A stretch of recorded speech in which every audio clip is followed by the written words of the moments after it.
Hello बच्चों, तो आप प्रश्न को देखते हैं। सामान्यतः चक्रवृद्धि ब्याज साधारण ब्याज से डैश होता है। तो दिए गए प्रश्न की मुख्य अवधारणा की बात करें तो बच्चों यहाँ पर हम देखेंगे चक्रवृद्धि ब्याज व साधारण ब्याज किसे कहते हैं। तो बच्चों देखो यहाँ पर चक्रवृद्धि ब्याज किसे कहते हैं।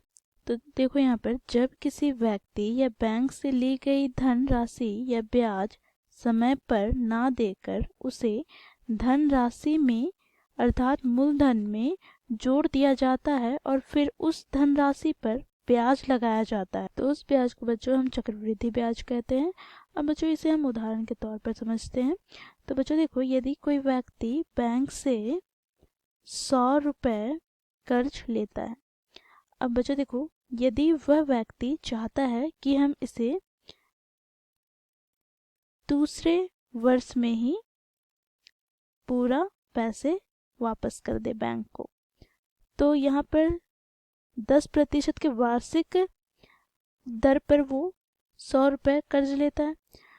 तो बच्चों देखो यहाँ पर 100 का 10% हम ज्ञात करें तो बच्चों देखो यहाँ से हमें प्राप्त हो जाएगा क्या, तो 10 रुपये। तो बच्चों देखो 100 रुपये तो वो देगा ही देगा और यहाँ पर ब्याज कितना देगा, 10 रुपये। तो उसे कुल कितने रुपए देने होंगे, तो 110 रुपये।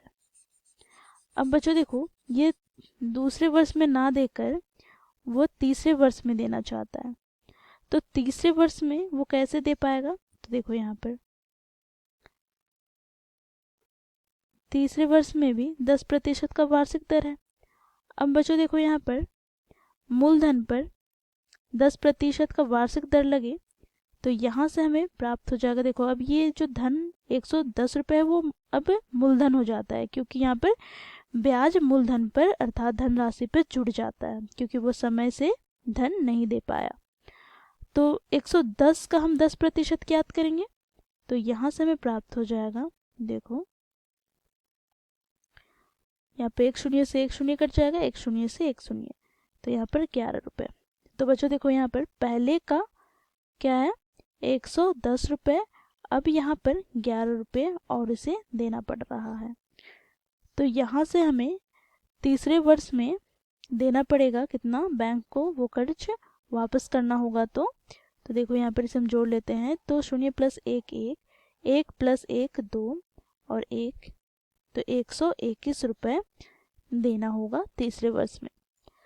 तो यहाँ पर हम देख रहे हैं बच्चों कि मूलधन पर हम ब्याज दे ही रहे हैं, परंतु बच्चों देखो ब्याज पर भी ब्याज दे रहे हैं। तो इस प्रकार हम लोगों ने देखा कि चक्रवृद्धि ब्याज हम कैसे ज्ञात करते हैं। तो यहाँ से हम देखेंगे तो देखो 121 में से हम 100 घटा दें तो यहाँ से हमें प्राप्त हो जाएगा क्या, तो 21 रुपये। तो 21 रुपये यहाँ पर ये क्या है, तो यही तो चक्रवृद्धि ब्याज है। ठीक है, चक्रवृद्धि ब्याज अर्थात CI है। अब बच्चों हम साधारण ब्याज की बात करें तो देखो यहाँ पर साधारण ब्याज वह ब्याज जो केवल मूलधन पर एक निश्चित समय के लिए एक ही दर पर लगाया जाता है, तो उसे साधारण ब्याज कहते हैं। यहाँ पर भी बच्चों हम देखेंगे तो यदि कोई व्यक्ति बैंक से साधारण ब्याज की दर यहाँ पे 10% के वार्षिक दर पर कुछ रुपए उधार लेता है, तो बच्चों देखो इसे दूसरे वर्ष में कितने रुपए देने होंगे। तो बच्चों देखो यहाँ पर 100 का 10% कितना हो जाएगा, 110 रुपये। अब तीसरे वर्ष की बात करें तो पुनः यहाँ पर हमें 10% का ब्याज लगेगा, किस पर, मूलधन पर। तो फिर से यहाँ पर रुपए ब्याज देने होंगे, तो यहाँ पर कुल कितने हो जाएंगे, तो 110 + 10 कुल हो गया 120। तो बच्चों देखो यहाँ पर मूलधन 100 रुपये से 120 रुपये तक गया। तो बच्चों देखो यहाँ पर ब्याज कितने देने हो रहे हैं, तो कुल ब्याज यहाँ से हमें प्राप्त हो जा रहा है बच्चों। देखो 120 - 100 अर्थात 20 रुपये। अब बच्चों देखो यहाँ पर ये तो हमें साधारण ब्याज प्राप्त हुआ, SI प्राप्त हुआ। ठीक है, अब यहाँ पर हम लोगों ने चक्रवृद्धि ब्याज ज्ञात किया है। देखो 2 वर्षों में कितना, तो देखो 21 रुपये। ठीक है, देखो यहाँ से 100 से 121 तक जा रहा है, तो यहाँ से बच्चों हमें CI कितना प्राप्त हो रहा है, 21 रुपये। अब बच्चों देखो यहाँ पर हम दोनों में क्या करेंगे, अंतर याद करेंगे, तो यहाँ से हमें प्राप्त क्या हो जाएगा, तो 21 माइनस 20 अर्थात 1 रुपये का अंतर यहाँ से हमें प्राप्त हो रहा है। तो यहाँ से हम कह सकते हैं चक्रवृद्धि ब्याज साधारण ब्याज से अधिक होता है।